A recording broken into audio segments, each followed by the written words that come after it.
اے سمیع سن ہماری التجا، تو ہی گنج بخش و دستگیر ہے۔ انسانوں کو پانی پلانا، مسجدیں بنانا، مدرسے بنانا، ہسپتال بنوانا، یتیم خانے بنوانا، تکبرانہ لباس پہنا، ریشم کا لباس اس امت کے مردوں کے لیے حلال نہیں۔ جن لوگوں میں قومیت کی بنیاد پہ، وطنیت کی بنیاد پہ، لسانیت کی بنیاد پہ، دنیا کی کسی جھوٹی بنیاد پہ تکبر اور غرور ہے، ہم یہ ہیں۔ لا الہ الا اللہ کوئی زبان کی تسبیح نہیں ہے، یہ دین ہے، یہ عقیدہ ہے، یہ منہج ہے، یہ زندگی گزارنے کا طریقہ ہے۔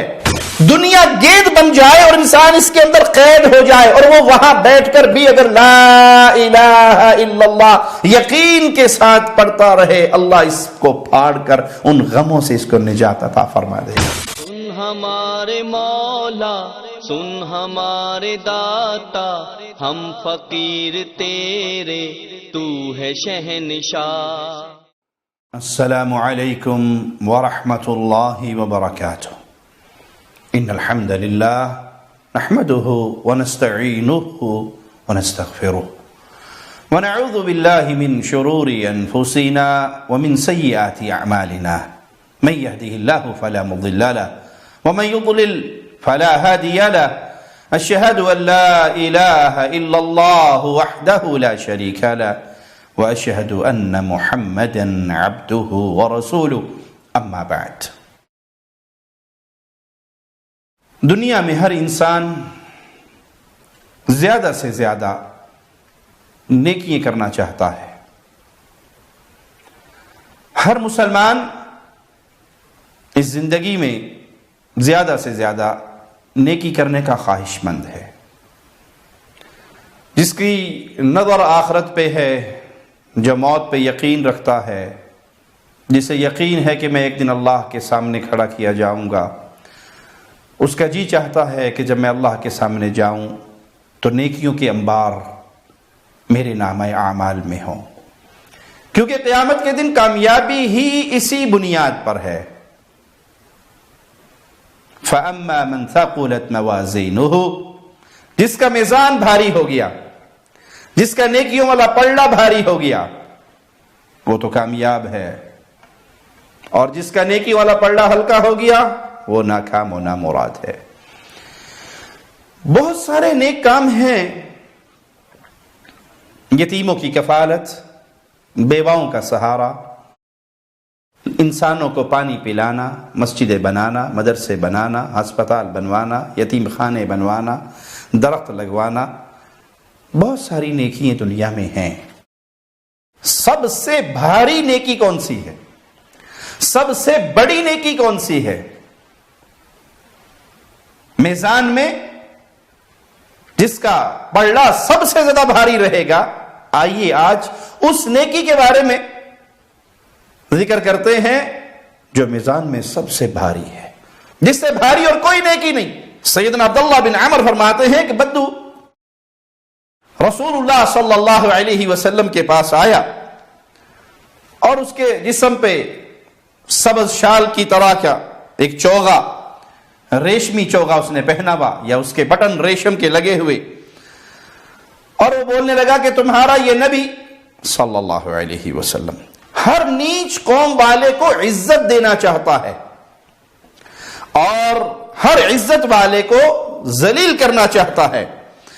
اس پر رسول اللہ صلی اللہ علیہ وسلم غضبناک ہوئے اور اس بدو کو اس کے گریبان سے پکڑا اور فرمایا لا ارى علیک ثیاب من لا یعقل، تم کپڑوں ہی سے بیوقوف نظر آتے ہو، تمہارا یہ لباس گواہی دینے کے لیے کافی ہے کہ تمہارے پلے میں عقل نہیں۔ پھر آپ صلی اللہ علیہ وسلم واپس تشریف لائے، بیٹھ گئے اور فرمایا ان نوحا علیہ السلام لما حضرته الوفاء، جب نوح علیہ السلام کی موت کا وقت قریب آیا، انہوں نے اپنے دونوں بیٹوں کو بلایا، فقال انی قاصر علیکم الوصیہ، میں خاص طور پہ تم دونوں کو وصیت کرنا چاہتا ہوں، آمرکما باثنتین، میں تمہیں دو باتوں کا حکم دیتا ہوں، وانہاکما عن اثنتین، اور 2 باتوں سے منع کرتا ہوں۔ نوح علیہ السلام وفات کے قریب ہے، اپنے بیٹوں کو بلاتے ہیں، یہ آدم ثانی ہیں، اور اپنے بیٹوں کو 2 چیزوں کا حکم دیتے ہیں اور 2 چیزوں سے منع کرتے ہیں۔ انہاکما عن الشرک والکبر، میں تمہیں شرک سے منع کرتا ہوں اور تکبر سے منع کرتا ہوں۔ اس بدو نے تکبرانہ لباس پہنا، ریشم کا لباس اس امت کے مردوں کے لیے حلال نہیں، اور اپنی زبان سے جو جملے کہے وہ بھی تکبر سے بھرے ہوئے کہ تمہارے یہ نبی نیچ ذات، کوئی ذات نیچ نہیں ہوتی، اللہ نے جو یہ ذاتیں بنائی ہیں فخر کے لیے نہیں بنائی بلکہ پہچان کے لیے بنائی۔ وَجَعَلْنَاكُمْ شُعُوبًا وَقَبَائِلًا لِتَعَارَفُوا، ہم نے تمہیں قوموں میں بانٹا ہے، قبائل میں بانٹا ہے، برادریوں میں تقسیم کیا ہے، کیوں؟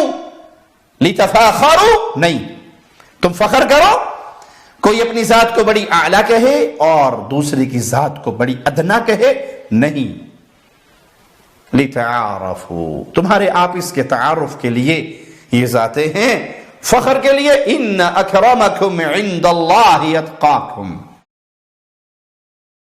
قیامت کے دن بازی تو وہ جیت گیا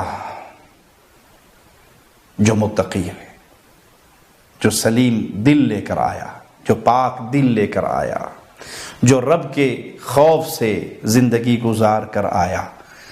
یہ کہیں نہیں ہے کہ وہ فلاں ذات والا جیت گیا اور فلاں ذات والا ہار گیا، وہاں تو تقوی کی قیمت لگنے والی ہے۔ تو اس بدو نے تکبر کے جملے کہے کہ یہ عزت والوں کو ذلیل کرنا چاہتا ہے، ذلیلوں کو عزت دینا چاہتا ہے۔ پیدائشی طور پہ کوئی عزت والا نہیں ہے، پیدائشی طور پہ کوئی ذلیل نہیں ہے، یہ اس کے اعمال ہیں جن کی وجہ سے وہ دنیا میں ذلیل ہے، یا اس کے اعمال ہیں جن کی وجہ سے وہ دنیا میں عزت ہے۔ باقی جو ذات پات کی عزتیں ہیں یہ تو جھوٹی عزتیں ہیں، اس کا کوئی تصور نہیں ہے اسلام میں۔ یہاں تو اللہ کو راضی کرنے والا اگر بلال ہے، حبشہ کا غلام ہے، رضی اللہ عنہ وارضاہ، تو رسول اللہ صلی اللہ علیہ وسلم پوچھتے ہیں بلال کیا عمل کرتے ہو؟ میں جنت کی سیر کر رہا تھا، تم دنیا پہ چل رہے تھے، تمہارے پاؤں کی آہٹ میں اللہ کی جنتوں میں سن رہا تھا۔ یہاں عزت نیکی کی ہے، تقوی کی ہے۔ تو جو تکبر کا معاملہ اس نے پیش کیا، رسول اللہ صلی اللہ علیہ وسلم نوح علیہ السلام کا یہ واقعہ اپنے صحابہ کو اور رہتی دنیا تک کو سناتے ہوئے فرماتے ہیں کہ انہوں نے اپنے بیٹوں کو منع کیا 2 باتوں سے۔ پہلا، اللہ کے ساتھ شرک نہ کرنا، دوسرا تکبر نہ کرنا۔ اور یہاں سمجھنے والوں کے لیے بہت بڑی دلیل ہے، جو لوگوں کو دھوکہ دیتے ہیں جس امت میں شرک نہیں آ سکتا، ویسے ڈرایا ہوا ہے شرک شرک شرک کو بھاؤ باللہ بنا دیا ہے وہابیوں نے، شرک شرک کہہ کر اہل حدیثوں نے۔ بھائی نبی، اور نبی بھی کون؟ نوح علیہ السلام، 950 سال لا الہ الا اللہ کا آوازہ لگانے والے، دعوت قومی لیلا و نہارا کی مصداق، وہ بھی وفات کے وقت اپنے بیٹوں کو شرک سے ڈرا رہے ہیں۔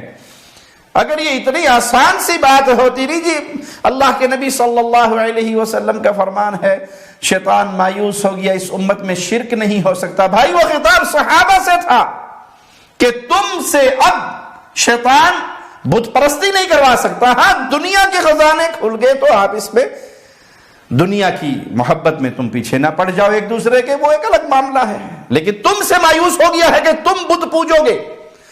اس سے یہ مراد نہیں ہے کہ پوری امت کا آپ نے تزکیہ کر دیا کہ خلاص سب قیامت تک شرک نہیں ہوگا۔ رسول اللہ صلی اللہ علیہ وسلم نے خود فرمایا اس وقت تک قیامت قائم نہیں ہوگی جب تک دوست کے بت کی دوبارہ پوجا نہ ہو اور عورتیں اس کا طواف نہ کرتی پھریں اس قبیلے کی۔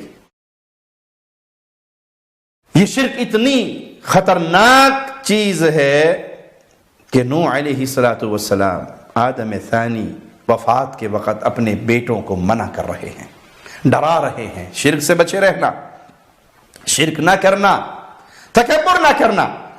جن لوگوں میں قومیت کی بنیاد پہ، وطنیت کی بنیاد پہ، لسانیت کی بنیاد پہ، دنیا کی کسی جھوٹی بنیاد پہ تکبر اور غرور ہے، ہم یہ ہیں، ہم یہ کوئی ہم شم نہیں ہے۔ تکبر سے نوح علیہ السلام نے اپنے بیٹوں کو منع کیا، اور حکم کس بات کا دیا؟ آئیے نوح علیہ السلام کی یہ پیاری گفتگو سنتے ہیں. وَآمُرُكُمَا بِلَا إِلَهَ إِلَّا اللَّهِ، میں تمہیں لا الہ الا اللہ کا حکم دیتا ہوں، اس آوازے کو نہ چھوڑنا. تمہارے بابا نے یہ آوازہ 950 سال اپنی قوم کو سنایا. قوم نے کہا لا تذرن آلهتكم ولا تذرن ودا ولا سواعا ولا يغوث ويعوق ونصرا، اپنے پنجتن پاک کو نہ چھوڑنا، اپنے الہوں کو نہ چھوڑنا. اور نوح علیہ السلام کہتے رہے لا الہ الا اللہ، وہی سوازے پہ کان نہ دھرتے تھے. اپنے بیٹوں کو حکم دے رہے ہیں کہ اس لا الہ الا اللہ کو سنبھال کے رکھنا، اس کو تھام کے رکھنا، اس پر یقین رکھنا، اس کے مطابق زندگی گزارنا. فَإِنَّ السَّمَاوَاتِ وَالْأَرْضَ وَمَا فِيهَا، اگر ساتوں آسمان، ساتوں زمینیں، سب آسمان اور زمینیں اور جو کچھ اس کے اندر ہے، سمندر ہیں، درخت ہیں، جنگل ہیں، جن ہیں، انسان ہیں، حیوانات ہیں، آسمان و زمین کی ساری مخلوقات، لو وضعت فی کفۃ المیزان، ترازو کے ایک پلڑے میں رکھ دی جائے. یہ آسمان، ایک آسمان کی موٹائی ایک روایت کے مطابق 500 سال کی مسافت کے برابر ہے. آسمان میں اللہ کے ملائکہ، اللہ کے فرشتے، جن کی تعداد کو اللہ کے علاوہ کوئی جانتا نہیں ہے. رسول اللہ صلی اللہ علیہ وسلم کا فرمان ہے بیت المعمور، جو فرشتہ اس میں ایک دفعہ داخل ہو جاتا ہے قیامت تک دوبارہ اس کی باری نہیں آئے گی. 70,000 فرشتے اس میں روزانہ اللہ کی عبادت کرتے ہیں. کتنی تعداد ہوگی جو ایک دفعہ داخل ہوا دوبارہ داخلہ نہیں ملے گا. آسمان میں ایک بالشت یا 4 انگلی کی کوئی ایک جگہ ایسی نہیں جہاں کوئی فرشتہ سجدے یا رکوع میں اللہ کی عبادت میں مصروف نہ ہو. اور نوح علیہ السلام اس لا الہ الا اللہ کی قیمت کیا بیان کر رہے ہیں.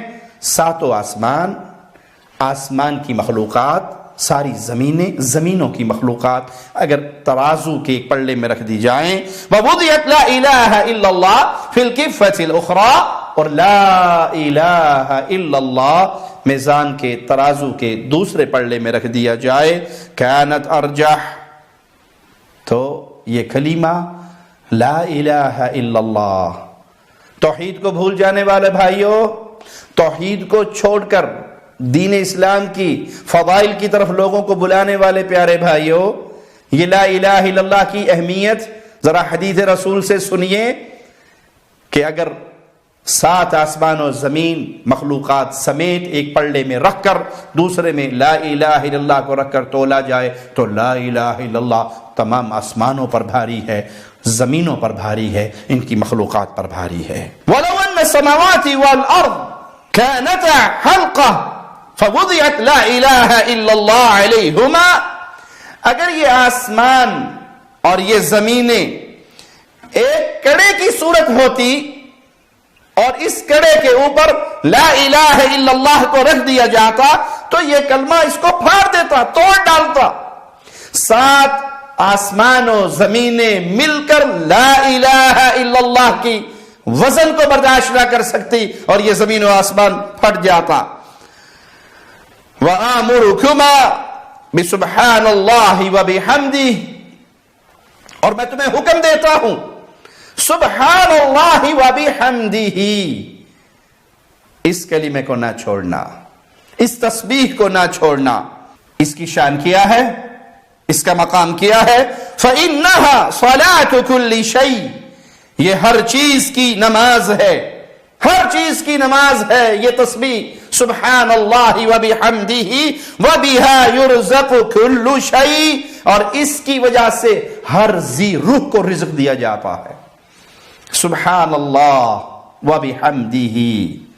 جو بھائی قرضوں میں دبے ہوئے ہیں، جو بھائی رزق کے معاملات میں پریشان ہیں، روزی کے مسئلے میں تنگ ہیں، وہ اس حدیث کو اپنے لیے خزانہ سمجھیں. سبحان اللہ و بحمدہ، اس کا تکرار کرتے رہے، چلتے پھرتے اٹھتے بیٹھتے آپ کی زبان پر سبحان اللہ و بحمدہ یہ رہے، آپ اس کو پڑھتے رہیں۔ رسول اللہ صلی اللہ علیہ وسلم کی حدیث کی روشنی میں ہر ذی روح کو اس کے ذریعے رزق دیا جاتا ہے، تو جس کی زبان پر یہ ترانہ بن جائے گا وہ انشاءاللہ رزق کے معاملے میں کبھی پریشان نہیں ہوگا۔ تو پیارے بھائیو، یہ قیمت ہے لا الہ الا اللہ کی۔ یہ نوح علیہ السلام کا فرمان، یہ حدیث مبارکہ سکھاتی کیا ہے کہ آپ علم و عمل کے کسی مقام پر پہنچ جائیں، اپنی اولاد کو تبلیغ کرتے رہے، توحید کو نہ چھوڑنا۔ لا الہ الا اللہ کوئی زبان کی تسبیح نہیں ہے، یہ دین ہے، یہ عقیدہ ہے، یہ منہج ہے، یہ زندگی گزارنے کا طریقہ ہے، یہ دعوت توحید ہے۔ یہاں اس بات اور نفی ہے، پہلے نفی ہے لا الہ، کوئی الہ نہیں، کوئی معبود برحق نہیں، کوئی مشکل کشا نہیں، حاجت روا نہیں، بگڑی بنانے والا نہیں، اولاد دینے والا نہیں، رزق دینے والا نہیں، شفا دینے والا نہیں، عزت دینے والا نہیں، بیماریاں ٹالنے والا نہیں، کوئی نہیں جو مصیبتوں میں سے پار لگا دے، کوئی نہیں جو کشتیوں کو پار لگا دے، کوئی نہیں جو مصیبتوں میں سے انسان کو آسانیوں کی طرف لے جائے الا اللہ، صرف ایک اللہ ہے، وہی مشکل کشا ہے، وہی حاجت روا ہے، وہی بگڑی بنانے والا ہے، وہی غوث اعظم ہے، وہی دستگیر ہے، وہی کشتیاں پار لگانے والا ہے، وہی گنج بخش ہے، اسی کے اختیار میں سب کچھ ہے، وہی مختار کل ہے، باقی سارے منگتے سوالی اور محتاج ہیں، وہ کسی کے در کا سوالی اور محتاج نہیں، وہ غنی ہے، وہی الہ برحق ہے، جس نے اس کلمہ کو اس فہم کے ساتھ ادا کیا، اس فہم کے ساتھ مانا، اس معانی کو سامنے رکھ کر اس کو تسلیم کیا، تو یہ اتنی بڑی نیکی ہے، یہ اتنی وزنی نیکی ہے کہ آسمان اور زمین اور ساری مخلوقات مل کر بھی لا الہ الا اللہ کے وزن کے برابر نہیں ہو سکتی۔ اور لا الہ الا اللہ ایک ایسی عظیم تسبیح ہے کہ انسان کتنا ہی پریشان، کتنا ہی غمگین ہو، دنیا گید بن جائے اور انسان اس کے اندر قید ہو جائے، اور وہ وہاں بیٹھ کر بھی اگر لا الہ الا اللہ یقین کے ساتھ پڑھتا رہے، اللہ اس کو پھاڑ کر ان غموں سے اس کو نجات عطا فرما دے گا۔ یونس علیہ السلام مچھلی کی پیٹ میں قید، سمندر کی تہ، رات کا اندھیرا، ان تین اندھیروں کے پردوں کے پیچھے سے انہوں نے کیا کہا تھا؟ لا الہ الا انت سبحانک انی کنت من الظالمین، تیرے علاوہ کوئی معبود برحق نہیں، مالک غلطی مجھ سے ہوئی، تو پاک ہے۔ تو اس لا الہ الا اللہ کو سمجھیے، سمجھ کر پڑھیے، سمجھ کر اس کے مطابق اپنی زندگی گزاریے۔ رسول اللہ صلی اللہ علیہ وسلم کا فرمان ابن ماجہ میں 3794 نمبر روایت ہے، آپ نے فرمایا من قال لا الہ الا اللہ واللہ اکبر صدقہ ربہ وقال لا الہ الا انا وانا اکبر، جب انسان لا الہ الا اللہ واللہ اکبر یہ تسبیح پڑھتا ہے، اے اللہ تیرے علاوہ کوئی معبود برحق نہیں، تو سب سے بڑا ہے، اس کی اس بات پر اللہ اپنے بندے کی تصدیق فرماتا ہے اور کہتا ہے لا الہ الا انا، میرے علاوہ کوئی معبود برحق نہیں اور میں سب سے بڑا ہوں۔ وَإِذَا قَالَ لَا إِلَهَ إِلَّا اللَّهُ وَحْدَهُ قَالَ يَقُولُ اللَّهُ لَا إِلَهَ إِلَّا أَنَا وَأَنَا وَحْدِي، جب بندہ کہتا ہے لا الہ الا اللہ، اللہ کے علاوہ کوئی معبود برحق نہیں، وحدہ وہ تنہا اور یکتا ہے، تو اللہ اپنے بندے کی تصدیق کرتے ہوئے فرماتا ہے لا الہ الا انا، میرے علاوہ کوئی الہ برحق نہیں، وانا وحدی، اور میں تنہا و یکتا ہوں، میرا کوئی شریک پارٹنر نہیں، نہ کوئی میری بیوی ہے، نہ کوئی میری اولاد ہے، نہ میرے کوئی بچے ہیں، نہ میری کوئی عائلہ ہے، نہ عیال ہے، وحدہ وہ تنہا و یکتا ہے، اللہ اپنے بندے کی تصدیق کرتا ہے۔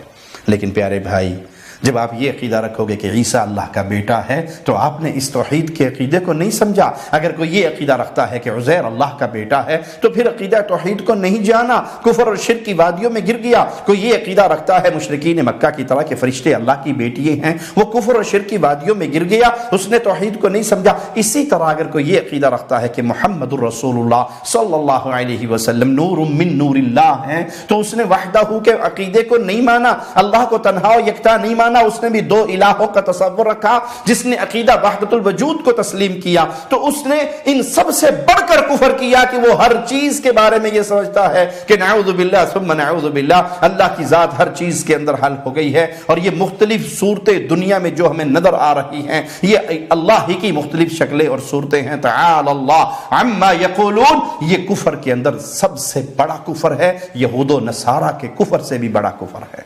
قل هو اللہ احد، یاد رکھیے وہ وحدہ لا شریک لہ۔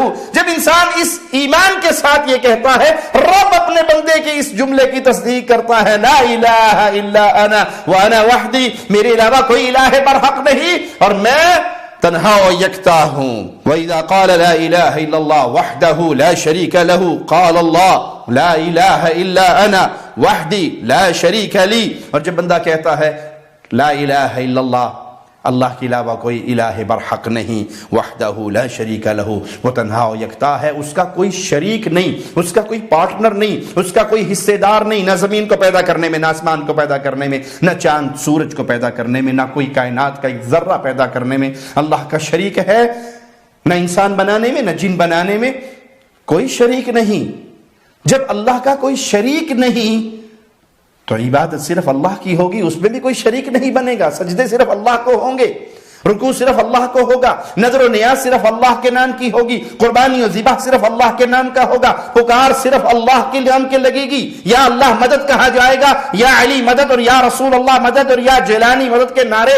اللہ کی عبادت میں غیروں کو شریک ٹھہرانا ہے۔ جب انسان اس عقیدے کے ساتھ یہ جملے ادا کرتا ہے تو مولا فرماتا ہے لا الہ الا انا وحدی لا شریک لی، میرے علاوہ کوئی الہ برحق نہیں، میں تنہا و یکتا ہوں اور میرا کوئی شریک نہیں۔ وَإِذَا قَالَ لَا إِلَهَ إِلَّا اللَّهُ لَهُ الْمُلْكُ وَلَهُ الْحَمْدُ قَالَ اللَّهُ لَا إِلَهَ إِلَّا أَنَا لِيَ الْمُلْكُ ولی الحمد۔ جب بندہ کہتا ہے لا الہ الا اللہ، اللہ کے علاوہ کوئی الہ برحق نہیں، لہ الملک ولہ الحمد، بادشاہت اللہ کی ہے، تعریفیں اللہ کی ہے، تو اللہ اپنے بندے کی ان جملوں کی بھی تصدیق کرتا ہے کہ میرے علاوہ کوئی الہ برحق نہیں، بادشاہت بھی میرے لیے ہے، حمد و ثنا بھی میرے لیے ہے۔ وَإِذَا قَالَ لَا إِلَهَ إِلَّا اللَّهُ وَلَا حَوْلَ وَلَا قُوَّةَ إِلَّا بِاللَّهِ، جب بندہ یہ اعلان کرتا ہے کہ لا الہ الا اللہ، الہ برحق سوائے اللہ کے اور کوئی نہیں ہے، اور نیکی کرنے کی اور برائی سے بچنے کی طاقت اللہ کی مدد کے بغیر کسی کے اختیار اور بس میں نہیں ہے، قال اللہ لا الہ الا انا ولا حول ولا قوة الا بی، تو اللہ فرماتا ہے میرے بندے نے سچ کہا، میرے سوا کوئی معبود نہیں، میری توفیق کے بغیر گناہ سے بچنا ممکن نہیں اور نیکی کرنے کی طاقت رکھنا ممکن نہیں۔ تو پیارے بھائی، یہ ترانے توحید کے، یہ پیارے جملے توحید کے جب آپ کی زبان سے ادا ہوتے ہیں، شرط یہ ہے آپ کا دل یقین کی دنیا میں ہو، آپ کے دل کے اندر ان باتوں پر یقین ہو، آپ ان کے تقاضوں کو جانتے اور مانتے ہو، تو آپ وہ عظیم آدمی ہیں، آپ کے ان جملوں کی تصدیق مالک و مولا اپنے عرش سے کرتا ہے۔ رسول اللہ صلی اللہ علیہ وسلم فرمایا کرتے تھے من قالها فی مرضه ثم مات لم تطعمه النار، اگر کوئی اپنی وفات والی بیماری میں، مرض الموت میں یہ جملے، یہ تسبیحات کہہ لے اور وہ فوت ہو جائے، اسے جہنم کی آگ نہیں چھوئے گی۔ آگ سے بچنا ہے، جہنم کی آگ سے بچنا ہے، تو سب سے بڑی نیکی عقیدہ توحید کو اپنائیے۔ رسول اللہ صلی اللہ علیہ وسلم کا فرمان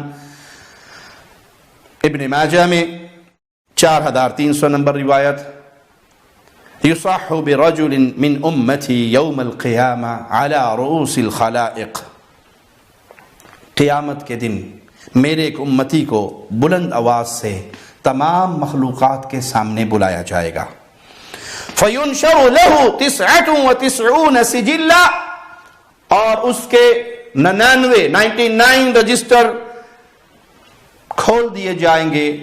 ہر رجسٹر کی کیفیت اور حالت کیا ہوگی؟ کل سجل مد البصر، جہاں تک نظر جائے گی وہاں تک اس کا وہ رجسٹر گناہوں کا پھیلا ہوا ہوگا. ثم یقول اللہ عز وجل، تب اللہ مالک فرمائے گا، هل تنکر من هذا شیئا، یہ جتنے تیرے گناہ ان رجسٹروں میں لکھے ہوئے ہیں کسی ایک گناہ کا تو انکار کرتا ہے جو تو نے نہیں کیا؟ فیقول لا یا رب، کہے گا نہیں اللہ، میں سارے گناہوں کو تسلیم کرتا ہوں، یہ ساری خطائیں مجھ سے ہوئی ہیں. فیقول اظلمتک کتبت الحافظون، کیا لکھنے والے فرشتوں نے، کرامن کاتبین نے تیرے ساتھ ظلم کیا؟ ایسے گناہ تیرے رجسٹروں میں لکھ دیے گئے جو تو نے کیے نہیں، تو ان کا انکار کرتا ہے. ثم یقول الک عن ذلک حسنہ فیہاب الرجل فیقول لا، بندہ کہے گا نہیں اللہ، فرشتوں نے تو کوئی ظلم نہیں کیا، یہ میرے گناہ ہیں، میں اقرار کرتا ہوں. اللہ فرمائے گا کیا تیرے پاس کوئی نیکی ہے؟ تو وہ بندہ خوف زدہ ہو جائے گا اور کہے گا اللہ میرے پاس تو کوئی نیکی نہیں ہے، گناہ ہی گناہ ہے، یہ گناہوں کے انبار ہیں، جہاں تک نظر جا رہی ہے وہاں تک پھیلے ہوئے یہ رجسٹر ہیں. فَيَقُولُ بَلَا إِنَّ لَكَ عِنْدَنَا حَسَنَاتٍ، مولا فرمائے گا کیوں نہیں، ہمارے پاس تیری نیکیاں بھی ہیں. تو نے یہ گناہوں کے رجسٹر دیکھ لیے، اقرار کر لیا کہ تیری اپنی ہی خطائیں ہیں، کسی نے ظلم و زیادتی نہیں کی، تو اب سن ہمارے پاس تیری نیکیاں بھی ہیں. وَإِنَّهُ لَا ظُلْمَ عَلَيْكَ الْيَوْمِ، اور آج کسی پر کوئی ظلم نہیں ہوگا.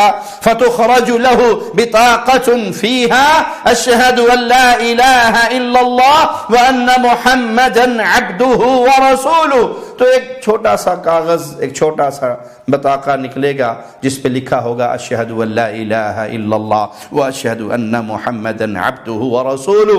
بندہ کہے گا فیقول یا رب ما هذه البطاقة ما هذه السجلات، کہے گا اللہ اتنے بڑے بڑے رجسٹر، 99 رجسٹر جہاں تک نظر جا رہی ہے وہاں تک پھیلے ہوئے ہیں، اور یہ چھوٹا سا کاغذ کا ٹکڑا، اس کا کیا مقابلہ ہوگا اس کے ساتھ؟ فَيَقُولُ إِنَّكَ لَا تُظْلَمْ، مالک فرمائے گا تیرے ساتھ ظلم و زیادتی نہیں ہوگی، آج انصاف کا دن ہے، عدل والے کی عدالت ہے، تیرے ساتھ ظلم نہیں ہوگا. فَيَقُولُ إِنَّكَ لَا تُظْلَمْ فَتُوضَعُ السِّجِلَّاتُ فِي كِفَّةٍ وَالْبِطَاقَةُ فِي كِفَّةٍ، ایک پلڑے میں اس کے گناہوں کے سارے رجسٹر رکھ دیے جائیں گے اور ایک پلڑے میں وہ چھوٹا سا کاغذ کا ٹکڑا رکھ دیا جائے گا. فطاشت السجلات وثقلت البطاقہ، تو وہ چھوٹا سا کاغذ کا ٹکڑا جس پہ عقیدہ توحید لکھا ہوگا اشہد ان لا الہ الا اللہ وان محمدا عبدہ ورسولہ، میں گواہی دیتا ہوں اللہ کے علاوہ کوئی معبود برحق نہیں، محمد صلی اللہ علیہ وسلم اللہ کے بندے ہیں، اللہ کے رسول ہیں. جب اس کے ساتھ تولا جائے گا سارے گناہ ہلکے ہوں گے اور وہ کاغذ کا ٹکڑا جس پہ لا الہ الا اللہ لکھا ہوا تھا وہ بھاری ہوگا. یہ بندہ اپنے گناہوں سے فارغ ہو کے اللہ کی جنتوں کا مہمان بن جائے گا. تو پیارے بھائی یہ سب سے بڑی نیکی ہے، اس نیکی کو تھامیے، اس نیکی کا علم حاصل کیجئے، اس لا الہ الا اللہ کے معانی کو سمجھیے، اس لا الہ الا اللہ کی شروط کو جانیے، اس عقیدہ توحید کو حرز جا بنائیے. رسول اللہ صلی اللہ علیہ وسلم کا فرمان ہے، ابو داؤد اور مسند احمد میں یہ روایت ہے، من کان آخر کلامہ لا الہ الا اللہ وجبت لہ الجنہ، جس شخص کی زبان سے آخری جملہ لا الہ الا اللہ نکلا اس کے لیے اللہ کی جنت واجب ہو گئی. جس نے لا الہ الا اللہ کو سمجھا، لا الہ الا اللہ کو جانا، لا الہ الا اللہ کے تقاضوں کے مطابق زندگی گزاری اور پھر اسے آخری لمحات لا الہ الا اللہ پڑھنا نصیب ہو گیا، اس پر اللہ کی جنت واجب ہو گئی.